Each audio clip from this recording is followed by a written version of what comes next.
Hello. சிறுபோர் single acting pneumatic சிலிண்டரின் திசை மற்றும் வேக கட்டுப்பாட்டுக்கான சர்க்கியூட் அமைத்தல் குறித்த இந்த அமர்வுக்கு வரவேற்கிறோம். இந்த அமர்வின் இறுதியில் நீங்கள் 3 போர்ட் 2 வழி வால்வை பயன்படுத்தி சிங்கிள் ஆக்டிங் சிலிண்டரை இயக்க தேவைப்படும் கருவிகள் மற்றும் உபகரணங்களை பட்டியலிட முடியும். சர்க்கியூட்டின் செயல்பாட்டை பரிசோதிக்க ட்ரெய்னர் போர்டில் சர்க்கியூட்டை எப்படி அசெம்பிள் செய்வது என்பதை அறிந்து கொள்ள முடியும் மற்றும் அமைத்தலின் போது டியூப் லைன்களை எப்படி இணைப்பது என்பதை செய்து காட்ட முடியும். இப்போது நாம் 3 போர்ட் 2 வழி வால்வை பயன்படுத்தி சிங்கிள் ஆக்டிங் சிலிண்டரை இயக்குவதற்கு தேவைப்படும் கருவிகள் மற்றும் உபகரணங்களை பற்றி பார்க்கலாம்.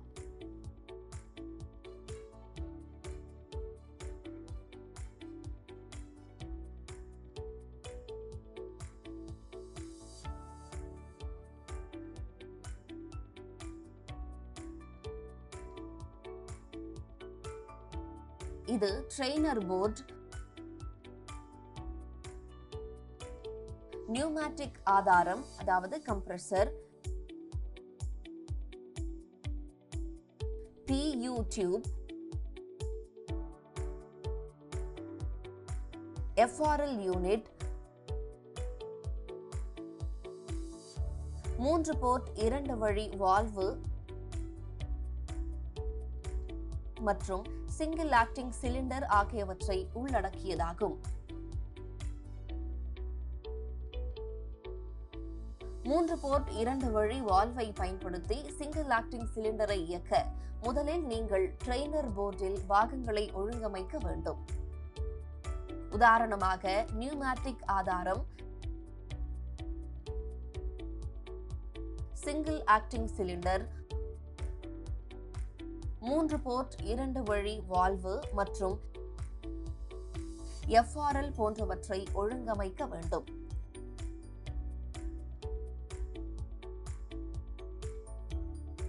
இங்கே காண்பிக்கப்பட்டுள்ள பாகங்களுக்கான ISO 1219 குறியீடுகளை பார்க்கவும்.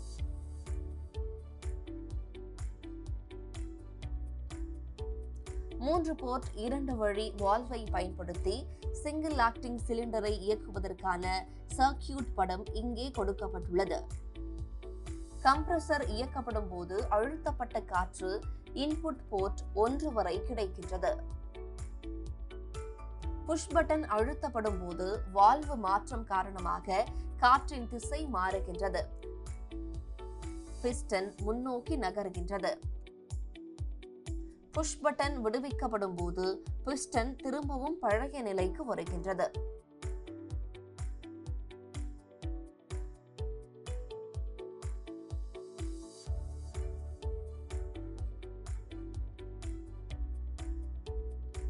இப்போது சர்க்கியூட் படத்தில் காண்பிக்கப்பட்டவாறு பாகங்களை எப்படி ஒழுங்கமைப்பது என்பதை நாம் காணலாம். முதலில் காண்பிக்கப்பட்டவாறு ட்ரெய்னர் போர்டில் பாகங்களை ஒழுங்கமைக்கவும். அதன் பின் FRL ஐ ஆதாரத்துடனும் 3 போர்ட் 2 வழி வால்வின் இன்புட் போர்ட் 1உடன் FRL ஐயும் இணைக்கவும். அடுத்து 3 போர்ட் 2 வழி வால்வை சிங்கிள் ஆக்டிங் சிலிண்டரின் இன்புட் போர்ட்டுடன் இணைக்கவும்.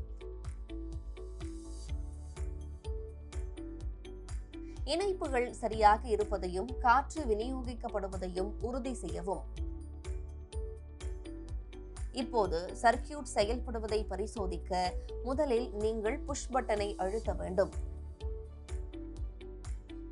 நீங்கள் புஷ் பட்டனை அழுத்தும் போது பிஸ்டன் முன்னோக்கி நகர வேண்டும். அடுத்து புஷ் பட்டனை விடுவிக்க வேண்டும். நீங்கள் புஷ் பட்டனை விடுவிக்கும் போது பிஸ்டன் பின்வாங்குகின்றது.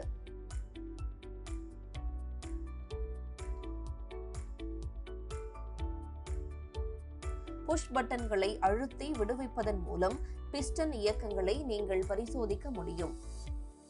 அதன் மூலம் சிங்கிள் ஆக்டிங் சிலிண்டரின் இயக்கத்தை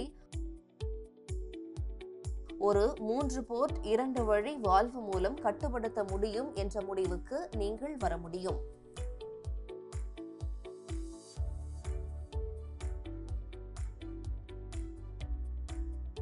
பொருத்துதலின் போது ஒரு புஷ்ஷை பயன்படுத்தி டியூபை எப்படி இணைப்பது என்பதை இப்போது நாம் காணலாம்.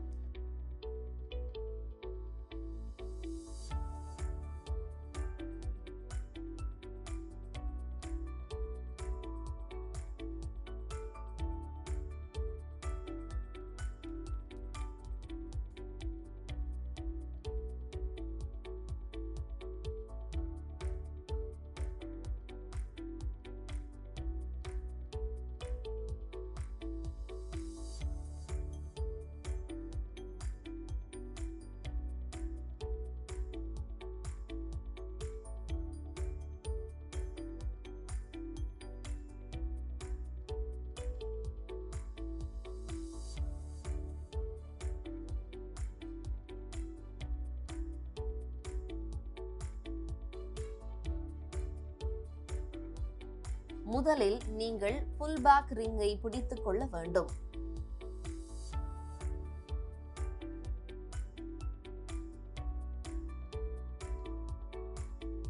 பாலியூரிதேன் டியூபை ஃபிட்டிங்குக்குள் தள்ளி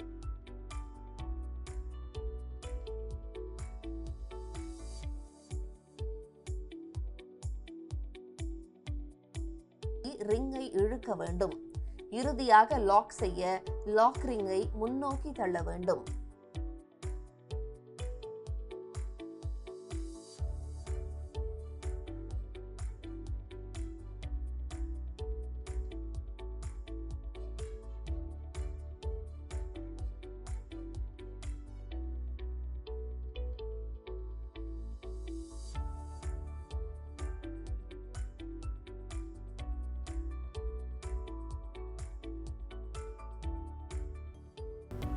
சிறுபோர் சிங்கிள் ஆக்டிங் நியூமேட்டிக் சிலிண்டரின் திசை மற்றும் வேக கட்டுப்பாட்டுக்கான சர்க்கியூட் அமைத்தல் குறித்த இந்த அமர்வின் இறுதி பகுதியை அடைந்துவிட்டோம். இப்போது நீங்கள் 3-port 2-way வால்வை பயன்படுத்தி சிங்கிள் ஆக்டிங் சிலிண்டரை இயக்க தேவைப்படும் கருவிகள் மற்றும் உபகரணங்களை பட்டியலிட அறிந்திருக்க வேண்டும். சர்க்கியூட்டின் செயல்பாட்டை பரிசோதிக்க ட்ரெய்னர் போர்டில் சர்க்கியூட்டை எப்படி அசெம்பிள் செய்வது என்பதை அறிந்திருக்க வேண்டும் மற்றும் அமைத்தலின் போது டியூப் லைன்களை எப்படி இணைப்பது என்பதை செய்து காட்டும் திறன் பெற்றிருக்க வேண்டும்.